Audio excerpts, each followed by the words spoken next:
Assalamualaikum warahmatullahi wabarakatuh. Perkenalkan, nama saya Kamsia dengan NIM C022307. Baik, langsung saja di sini saya akan menjelaskan materi tentang pendeteksian fraud. Nah, yang pertama ada kesenjangan antara harapan dan realitas dalam pendeteksian fraud. Nah, kesenjangan harapan atau audit expectation gap dalam pendeteksian fraud terjadi ketika masyarakat menganggap bahwa auditor bertanggung jawab mendeteksi semua kecurangan. Nah, sementara kenyataannya kemampuan auditor terbatas. Kesenjangan ini terjadi ketika karena masyarakat memiliki harapan yang tinggi bahwa auditor bertanggung jawab untuk menemukan semua kecurangan yang terjadi di perusahaan. Namun, pada kenyataannya, kemampuan auditor terbatas. Mereka tidak bisa menjamin 100% kecurangan akan terdeteksi. Nah, hal ini disebabkan oleh beberapa faktor, seperti kecurangan yang dilakukan dengan sangat rapi dan tersembunyi, atau keterbatasan waktu dan sumber daya yang dimiliki auditor. Nah, selanjutnya di bagian penyebab utama kesenjangan ini antara lain, yang pertama itu ada ekspektasi tidak realistis. Nah, artinya seringkali orang memiliki harapan yang terlalu tinggi atau tidak sesuai dengan kenyataan. Misalnya, mereka mungkin mengharapkan auditor untuk menemukan semua kesalahan, padahal itu tidak selalu mungkin. Nah, yang kedua, keterbatasan metode audit. Nah, artinya di sini cara-cara yang digunakan auditor untuk memeriksa sesuatu atau metode audit memiliki batasan. Tidak semua hal bisa diperiksa dengan sempurna.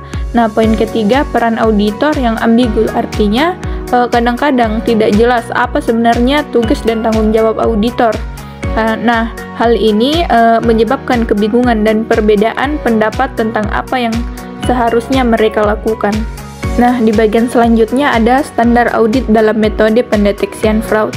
Nah, ini yang pertama, ini adalah aturan-aturan audit yang berlaku secara internasional. Nah, tujuannya adalah untuk memastikan bahwa audit dilakukan dengan cara yang seragam dan berkualitas tinggi di seluruh dunia. Nah, yang kedua adalah secara pendekatan risiko. Nah, ini adalah cara melakukan audit dengan fokus pada area-area yang paling berisiko untuk terjadinya kecurangan. Nah, auditor akan lebih banyak memeriksa area-area yang dianggap rawan kecurangan. Nah, ketiga, standar yang ditetapkan oleh Asosiasi Auditor Internal atau IAI. Nah, Institute of Internal Auditors. Nah, ini adalah aturan-aturan audit yang khusus dibuat untuk auditor internal. Auditor internal adalah mereka yang bekerja di dalam perusahaan untuk memeriksa keuangan perusahaan itu sendiri. Nah, yang keempat ada audit berbasis data atau data analistik. Nah, ini adalah cara melakukan audit dengan menggunakan teknologi untuk menganalisis data keuangan dalam jumlah besar. Nah, tujuannya adalah untuk mencari pola-pola atau keanehan dalam data yang mungkin mengindikasikan adanya kecurangan. Nah, standar-standar ini membantu audit dalam pendeteksian fraud. Nah, di selanjutnya ada audit umum dan pemeriksaan fraud. Nah, untuk audit umum yang pertama itu ada tujuan. Nah, memastikan laporan keuangan perusahaan itu akurat dan sesuai dengan aturan yang berlaku. Nah, ibaratnya seperti cek kesehatan rutin untuk perusahaan. Nah, yang kedua ada metode. Nah, metode ini dilakukan dengan memeriksa bukti-bukti keuangan seperti dokumentasi, catatan bank, dan lain-lain. Nah, yang ketiga ada lingkup. Nah, lingkup ini mencakup seluruh laporan keuangan perusahaan. Nah, yang keempat ada hubungan. Nah, hubungan ini fokus pada hubungan antara angka-angka dalam laporan keuangan. Nah, yang selanjutnya itu ada pemeriksaan fraud kecurangan. Nah, yang pertama ada tujuan. Nah, mencari tahu apakah ada kecurangan atau penipuan dalam keuangan perusahaan, misalnya penggelapan uang, manipulasi laporan, atau pencurian aset. Nah, yang kedua ada metode. Nah, metode ini lebih mendalam dan detail, seringkali melibatkan wawancara, analisis data yang kompleks dan investigasi khusus. Nah, yang ketiga ada lingkup. Nah, bisa lebih spesifik hingga fokus pada area yang dicurigai dan kecurangan. Nah, selanjutnya ada sifat. Nah, ini bersifat khusus dan tidak rutin. Biasanya dilakukan jika ada indikasi kecurangan. Nah, selanjutnya ada hubungan. Nah, fokus pada hubungan antara orang, proses, dan bukti kecurangan perbedaan utama. Nah, selanjutnya audit umum. Nah, mencari kesalahan atau ketidakakuratan yang tidak disengaja. Dan yang terakhir pemeriksaan fraud. Nah, mencari tindakan kecurangan yang disengaja. Nah, kedua proses ini penting untuk menjaga keuangan perusahaan tetap sehat dan terhindar dari kerugian. Nah, di slide berikutnya ada pelajaran dari Report to the Nation. Nah, laporan Occupational Fraud 2024 I Report to the Nation yang diterbitkan oleh Asosiasi Certified Fraud Examiners atau CFE. Nah, menyajikan analisis mendalam mengenai dampak kecurangan di tempat kerja. Nah, laporan ini menyajikan analisis mendalam mengenai dampak kecurangan di tempat kerja.